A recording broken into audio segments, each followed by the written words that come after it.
Garo said a monster god created all humans in this world. That's a little far-fetched, don't you think? And I said, well, what if it's not? Garo, think about it, it would explain a lot, Garo, and it would also explain why I feel immense god ki coming from the moon. You see, I don't think the god of this world ever truly left. I believe he's right there on that moon. And Garo laughed and said, yeah right master, you're just messing with me. And I looked completely serious when I said I'm going to kill him and absorb all his powers, and then I will truly be the god king, and that's it. I'm just waiting for him to make a move first, but he knows better, he's smart, and he's billions of years old. I am the bridge between two worlds, the monsters and the humans, and I am also living proof that monsters could coexist with humans and even flourish. Did you know that humans can have sex with monsters and they can also procreate with humans? They can. That's how I know something is different about this world, because think about it, if our kind was so different, why can humans on this planet have sex with monsters and make babies? Something's up with that if you ask me. And Garo said, you actually have a point, and I said, yes I know, I've been contemplating this for a while. I mean, think about it, why to think they kidnap some humans? Well, I think it's to mate with them and to turn them into monsters somehow, because a monster god made this insanity happen, and that's why innocent people are probably kidnapped and raped and then turned into monsters. And then Garo frowned and said, they actually do that? That's fucking terrible. And I said, yes, and you wanted to be like them. By the way, I saw a monster having sex with a woman once. He had taken her to a cave outside town and he forced himself on her. She couldn't stop him until I showed up. Guess what? She was pregnant, and scientists couldn't figure out how this was physically possible, but I already knew the truth. We aren't so different genetically. I'm sure that's why I believe when someone has a strong desire to become a monster, it's actually possible for them to become one in this world anyway, and it's always going to be like that so long as there's a monster god. And Garo said, so was always a monster? And I said, it's a gray area, but no, not really, not yet anyway. I surrendered to my overwhelming rage.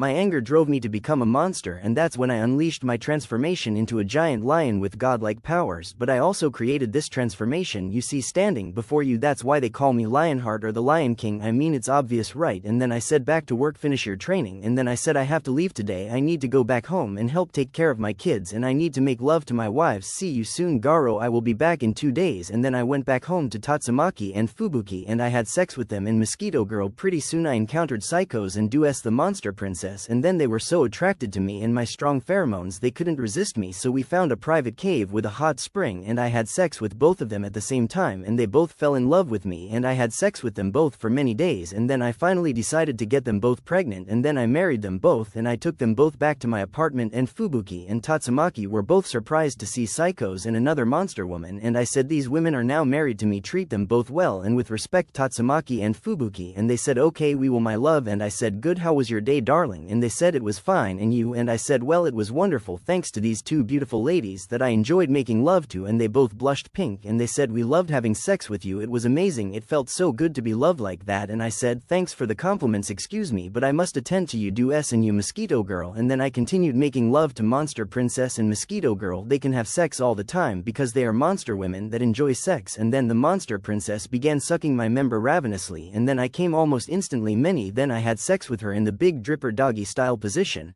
the missionary position, and then the spooning sex position, and then I used the back massage position because I wanted to massage her all over her body, and then I gave her oral pleasure and she ejaculated all over my face, and then I swallowed her cum, and then she grabbed the back of my head tightly and shoved my tongue deeper in her vagina, and then she came again, and then she had a massive orgasm that caused her mind to break, and she went cross-eyed, and then out of instinct she got on top of me in the reverse cowgirl position and she rode my member ravenously, and then I came inside her vagina and she said, oh my god baby, yes I love you so much, fuck me. And I said, yes ma'am.